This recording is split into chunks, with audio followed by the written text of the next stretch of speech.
नमस्कार. आज आपण लेक्चरमध्ये पाहणार आहोत UNP United Nation environmental programme म्हणजेच संयुक्त राष्ट्र पर्यावरण कार्यक्रम. UNEP हे नक्की कोणती संस्था आहे, याची स्थापना कधी झाली, याचे काम कोणते इथं, या उद्दिष्ट कोणते राबवते, त्याचबरोबर ही संस्था कोणकोणते कार्यक्रम राबवते ते आपल्याला पाहायचं आहे. सगळ्यात महत्त्वाचं पाहूया. संयुक्त राष्ट्र पर्यावरण कार्यक्रम युनायटेड नॅशनल एन्व्हायरमेंटल प्रोग्राम ही संस्था स्थापन करण्यासाठी पार्श्वभूमी काय होती किंवा स्थापन का करावी लागली, तर पहा, 1960 आणि 1970च्या दशकामधील वाढत्या प्रदूषणाच्या पातळीने आंतरराष्ट्रीय कामगार संघटना, इंटरनॅशनल लेबर ऑर्गनायझेशन तसेच जागतिक आरोग्य संघटना WHO या दोन्ही इत्यादींच्या बरोबरीनं पर्यावरणाविषयक चिंतेसाठी कायदे आणि नियम तयार करण्याचा विचार करण्यात आला आणि त्यासाठी एक आंतरराष्ट्रीय नेतृत्वाला प्रवृत्त केलं गेलं आणि त्या जी परिषद भरली त्या परिषदेच्या परिणामी एक व्यवस्थापन संस्था तयार करण्यात आली. तीच संस्था म्हणजेच संयुक्त राष्ट्र पर्यावरण कार्यक्रम युनायटेड नेशन एन्व्हायरमेंटल प्रोग्राम. तर 1972 मध्ये स्थापन झालेलं हे एक अग्रगण्य आणि जागतिक पर्यावरण प्राधिकरण आहे. 1972 जे जागतिक पर्यावरणीय अजेंडा सेट करतं. संयुक्त राष्ट्रांच्या प्रणालीमध्ये शाश्वत विकासाच्या पर्यावरणीय परिणामाच्या सुसंगत अंमलबजावणीसाठी हे प्रोत्साहन देतं. याचे संस्थापक आहेत मॉरिस स्ट्रॉंग. याची स्थापना झाली 5 जून 1972 मध्ये. मुख्यालय नैरोबी येथे आहे, ते जे केनियामध्ये आहे.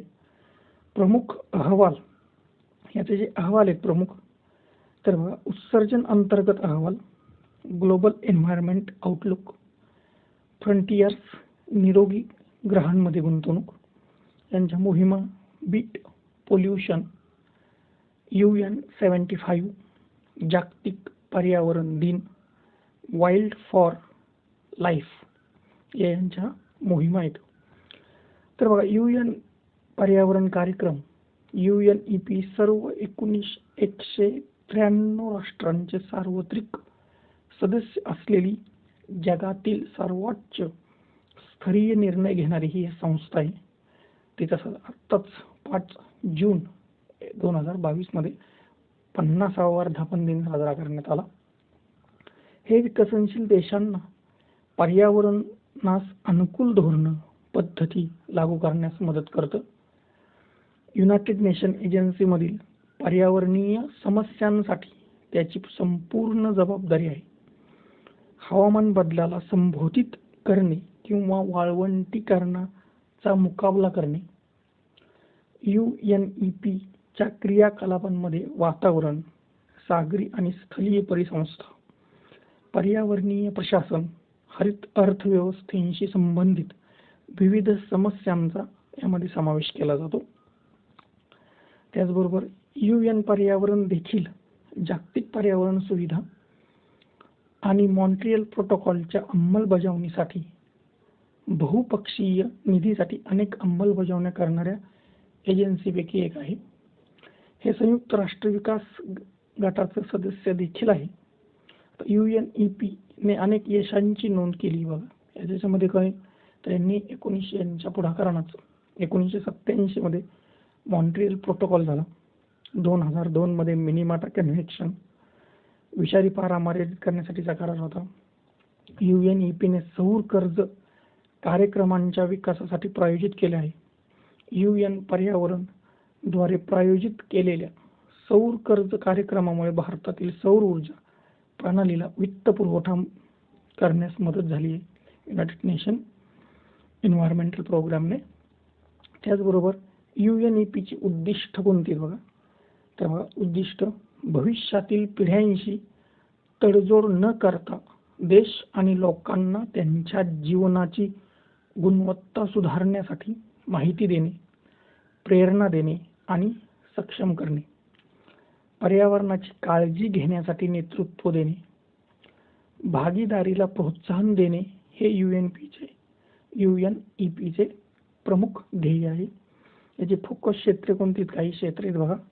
याच्यामध्ये हवामान बदल, इकोसिस्टीम व्यवस्थापन, तिसरं संकटे आणि संघर्ष, चौथं पर्यावरणीय शासन, पाचवं संसाधन कार्यक्षमता, सहावं रसायने आणि कचरा, तर सातवं पर्यावरण पुनरावलोकन अंतर्गत. त्याचबरोबर UNEPचे कार्य काय? तर UNEP हे पर्यावरण आणि संबंधित समस्यांवर जागतिक अधिवेशने विकसित करण्यात व्यस्त आहे. हे विविध अधिवेशनांचे सचिवालय आयोजित करते, जसे की मिनीमाट अधिवेशन, जैविक विविधतेवरचं अधिवेशन आयोजित करतं, वन्य प्राणी आणि वनस्पतींच्या लुप्तप्राय प्रजातींचं आंतरराष्ट्रीय व्यापारावरील अधिवेशन, तेहरान अधिवेशन, बामाको अधिवेशन, कार्पाथियम अधिवेशन, climate and clean air coalition, Basel अधिवेशन, स्टॉकहोम अधिवेशन, रॉटरडॅम अधिवेशन, मॉन्ट्रियल प्रोटोकॉल व्हिएन्ना अधिवेशन, अशी पर्यावरणाच्या संदर्भातील जे अधिवेशन असतील त्या संदर्भातील आयोजित करण्याचं काम हे UNEP करत असतं. त्याचबरोबर पर्यावरण विज्ञान आणि संबंधित माहितीला ते प्रोत्साहन देत असतं. पर्यावरणाशी संबंधित विकासात्मक प्रकल्पांना वित्तपुरवठा करतं, त्यांची अंमलबजावणी सुद्धा करतं. पर्यावरणीय धोरण आणि अंमलबजावणीच्या संबंधात राष्ट्रीय सरकार, स्वयंसेवी संस्था इत्यादींशी हे संलग्न आहे. UNEP हे हानिकारक रसायन, आंतरराष्ट्रीय जलमार्ग प्रदूषण आणि हवेच्या सीमापार प्रदूषणाच्या आंतरराष्ट्रीय व्यापाराच्या क्षेत्रात करार आणि मार्गदर्शक तत्व देखील तयार करण्याचं काम करतं. तसेच या क्षेत्रात उत्कृष्ट कार्य करणाऱ्या व्यक्तींना तसेच संस्थांना हे संघटना पुरस्कार सुद्धा देण्याचं पुरस्कार देऊन सन्मानित करण्याचं काम करत असते. आता UNEPचे प्रमुख कार्यक्रम कोणते आहेत बघा, जे आहेत अर्थ आवर, की 1 तासभर बघा, मार्च महिन्याच्या 4थ्या शनिवारी बंद लाईट करजी, सगळ्या जगात हा प्रोग्राम राबवला जातो. जग स्वच्छ करा, बिलियन ट्री मोहीम, त्याचबरोबर करारावर शिक्कामोर्तब करा, ग्रहासाठी वेदना, स्थानिक पातळीवर आपत्कालीन परिस्थितीसाठी जागरूकता आणि तयारी, संयुक्त राष्ट्र पर्यावरण असेंब्ली UNEA. तर बघा UNEPच्या गव्हर्निंग बॉडीला युनायटेड नेशन एन्व्हायरमेंट असेंब्ली म्हणतात, की याच्या ज्या गव्हर्निंग बॉडी याची UNEP, त्या युनायटेड बॉडीला युनायटेड नेशन एन्व्हायरमेंटल असेंब्ली असं म्हटलं जातं, जी पर्यावरणावर जगातील सर्वोच्च निर्णय घेणारी संस्था असल्याचं म्हटलं जातं. UNEA त्याचबरोबर आंतरराष्ट्रीय पर्यावरण विषयक धोरणांसाठी प्राधान्यक्रम स्थापित करण्यासाठी आणि आंतरराष्ट्रीय पर्यावरण कायदा विकसित करण्यासाठी 2 वर्षातून एकदा ही बैठक होते. 2012 मध्ये स्थापन झालेले त्याचे अध्यक्ष ब्युरो आणि त्याचे अध्यक्ष आहेत. ब्युरोमध्ये विविध देशांच्या 10 पर्यावरण जे देश आहेत त्या देशांच्या 10 पर्यावरण मंत्र्यांचा याच्यामध्ये समावेश होतो, जे सर्व भौगोलिक परिभ्रमणाच्या आधारावर 2 वर्षांच्या कार्यकाळासाठी त्यांची नियुक्ती असते. पर्यावरण मंत्र्यांची 10 पर्यावरण मंत्री त्यांची 2 वर्षासाठी नियुक्ती असते. याच्यामध्ये सध्या 193 देश सदस्य आहेत. याचबरोबर याच्या UNEPच्या द्वारे IPCC एक संस्था आहे, intergovernmental panel on climate change, ही संयुक्त राष्ट्राच्या संरक्षणासाठी एक वैज्ञानिक आंतरशाखीय संस्था आहे. जागतिक हवामान संघटना आणि UN पर्यावरण यांनी 1988 मध्ये IPCCची स्थापना केली आहे. कोणी केली आहे? जागतिक हवामान संघटना आणि UN पर्यावरण यांनी 1988 मध्ये IPCCची स्थापना केली. आता IPCC काय करते बघा, तर 1988 मध्ये जागतिक हवामान संघटना आणि युनायटेड नेशन एन्व्हायरमेंटल प्रोग्राम या 2 युनायटेड नेशन संस्थांनी प्रथम याची स्थापना केली. जागतिक हवामान संघटना and United national environmental programme. आता IPCC सदस्य हे जागतिक हवामान संघटना आणि युनायटेड नेशन एन्व्हायरमेंटल प्रोग्रामच्या सर्व सदस्यांसाठी खुलं असतं. हे सदस्यत्व UNIPCCचं, WMO आणि UNEPच्या सदस्यांसाठी याचं सदस्यत्व खुलं असतं. IPCC UNFCCCचा समर्थन देणारे अहवाल तयार करतं. मानव प्रेरित हवामान बदलाचा धोका, त्याचे संभाव्य परिणाम आणि अनुकूल आणि कमी करण्याचे पर्याय समजून घेण्यासाठी IPCC अहवाल सर्व संबंधित माहिती समाविष्ट करतं. IPCC स्वतःचं मूळ संशोधन करत नाही. हजारो शास्त्रज्ञ आणि इतर तज्ज्ञ स्वयंसेवी संस्थांच्या आधारावर इथं IPCC मध्ये योगदान देतात. 2007 सालचा नोबेल शांतता पुरस्कार 2 समान भागांमध्ये IPCC आणि एक अमेरिकन पर्यावरणवादी यांच्यामध्ये सामायिक करण्यात आला होता. ही महत्त्वाची संस्था आहे. जी संस्था स्थापन केली जाते जागतिक हवामान संघटना आणि युनायटेड नेशन एन्व्हायरमेंटल प्रोग्राम या दोघांनी मिळून IPCCची स्थापना केली 1988 साली. त्याचबरोबर आता IPCCची उद्दिष्ट कोणती तर मानव प्रेरित